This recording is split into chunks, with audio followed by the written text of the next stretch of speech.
Hello everyone and welcome to another episode of The Random Robot Does Something Random. Today I'll be making a sticky date pudding, and the question is it easy to do? Well, let's find out. So I'm going to need a box grater, a mixing bowl, a scale, and some measuring spoons and some measuring cups, a 1 liter mixing bowl that we're going to use to cook the pudding in. I'm also going to need some of these wire grates there, and I want the height of this one. And I'm just going to use this other one on top so the bowl sits firmly on top. So we're going to use a large stock pot here. That's going to be taller than the bowl plus the wire rack. We're also going to use some kind of zester like a microplane or something along those lines. You can use a knife if you don't have those. And we're just going to fill the water up to here in the pot, and we're going to get that started on the stove right away. So we need 200 grams of all-purpose flour, 180 grams of chopped dates, and these dates I chopped up with a pair of scissors, and I soaked them in about 2 tablespoons of rum overnight in the fridge. And I also included the zest of about 4 or 5 clementines. Now you could also use the zest of an orange. I just didn't have an orange at the time.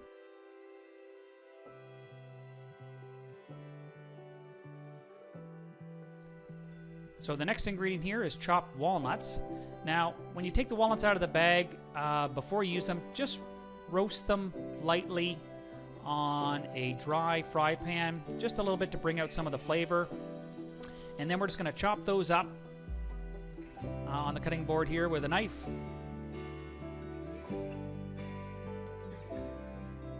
I'll include a full list of the ingredients and their quantities in the description below. Our next ingredient is salt, baking powder, molasses, brown sugar, and I have something optional here, some candied ginger, and I'm just going to roughly chop that up. You'll also need 200 milliliters of cold milk and 1 whole egg. And we're also going to need this. And this is just shredded frozen butter. That's what the box grater's for. So we're going to shred this up. And this is actually the hardest part of this whole recipe, is just shredding the butter. And it has to be frozen. So before we mix everything together, let's get our bowl ready for steaming this pudding. And we're going to do that by taking a small piece of parchment paper, folding it into this triangle shape, and we're going to cut a small disc out for the bottom, and this will just help release the pudding after it's done cooking.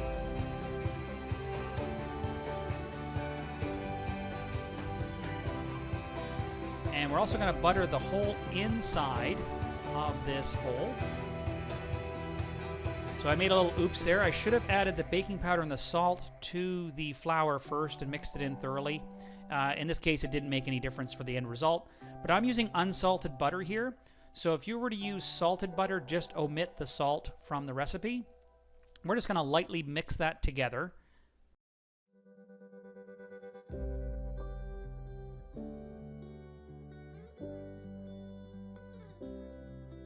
And then we're going to add our date mixture.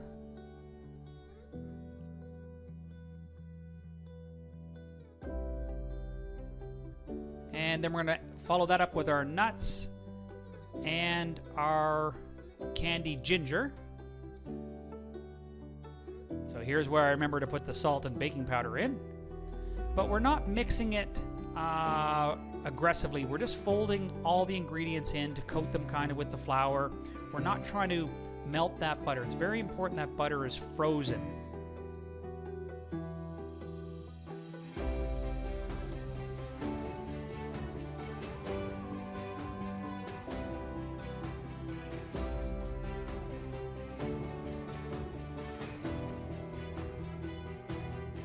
So I'm just adding the candied ginger here, trying to break it apart a bit.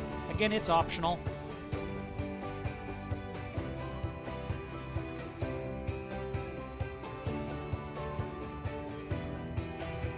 So now we're going to mix all of our dry ingredients. So our 200 milliliters of milk, we're going to beat in that egg.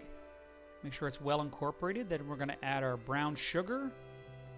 And we're also going to add our molasses here. And once that's all combined, we're going to fold it into our dry mix.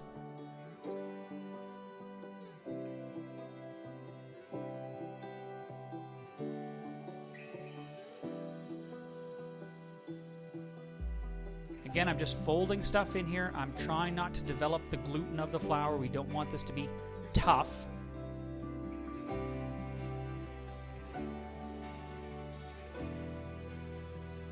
Or overly rubbery.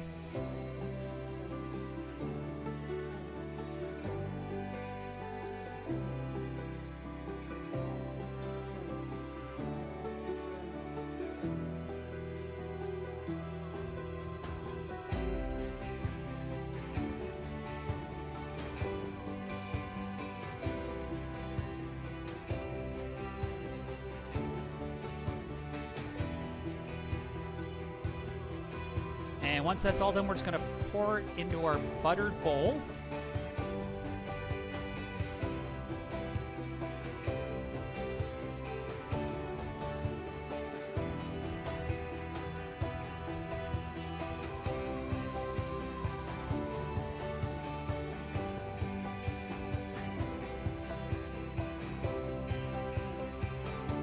And we're just going to cover this with a piece of parchment paper. We're just going to tie it on with some string here.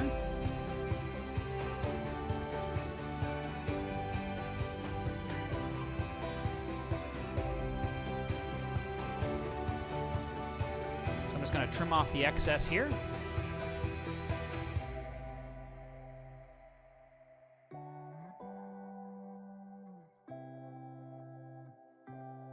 So we're going to wrap the whole thing in tin foil.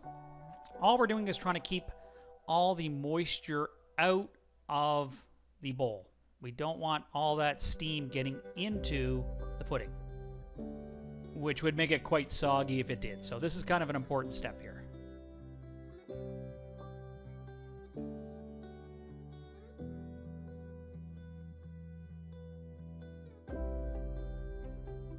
Now it's off to the steamer. So we're going to put this in, and you notice the water's boiling here at a good rate. And when we put the bowl in, you'll also notice that the water's not touching the bottom of the bowl. That's very important. So we're going to steam this for about 2 hours to 2 hours and 15 minutes, checking occasionally to make sure there's sufficient water in the bottom of the bowl. Now, once that's done, we're going to make our caramel. So we got about 3/4 cup of sugar there. I'm just going to add a splash of water to it to dissolve the sugar. I put a little bit too much. It doesn't really matter. It's going to cook off. So again, keep an eye on it. You could be doing some other things around the kitchen at this time. And once it's boiling, start to pay more attention to it because it'll change over very quickly, and then you'll have burnt caramel. So we're starting to see some golden color. It's not quite dark enough yet. So I'm just going to get my other ingredients. I got my cream and butter ready to go. And I'm going to probably turn off the heat here in a second. It's almost to where I want it to be. I'm looking for a deep color. You need a slight bitterness to your caramel sauce, and that comes from cooking your sugar a little longer. So that seems like a nice color there. It's a deep golden caramel. I'm just going to add my cream all at once. And you notice it boils over, so you have to be careful. Always use a bigger pot than you think you need. So I'm going to stir this constantly off of the heat.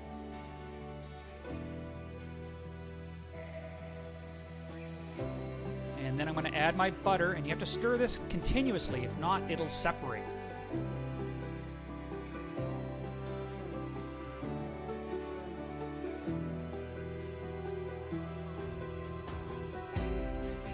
So we're going to continue to stir till all the butter is incorporated.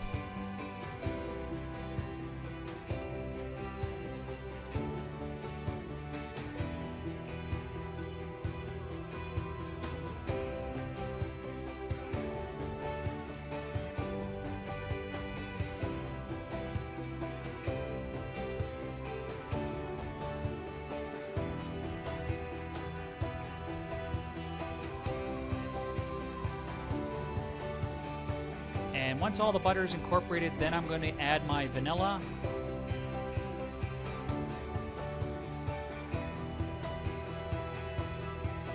it's time to put everything together. So this has been resting for about half an hour to 45 minutes. It's still warm to the touch. It's not too hot to handle. So we're just going to plate it here. So we're just going to unwrap it here. And we're going to take whatever we're going to serve it on. We're going to place it on the top of the bowl. And then we're going to flip it towards ourselves here. So the bowl's now upside down, and it should just slide off. Perfect. And now we're just going to dump some caramel on the top. And we're going to reserve about half the caramel to put in a bowl so that you could add a little bit to each serving. And we're done. It was that simple. Hardest part about steamed pudding was grating the butter and waiting 2 hours for it to be done. Again, thanks again for watching The Random Robot Does Something Random. Please like and subscribe, and maybe check out some of my other videos.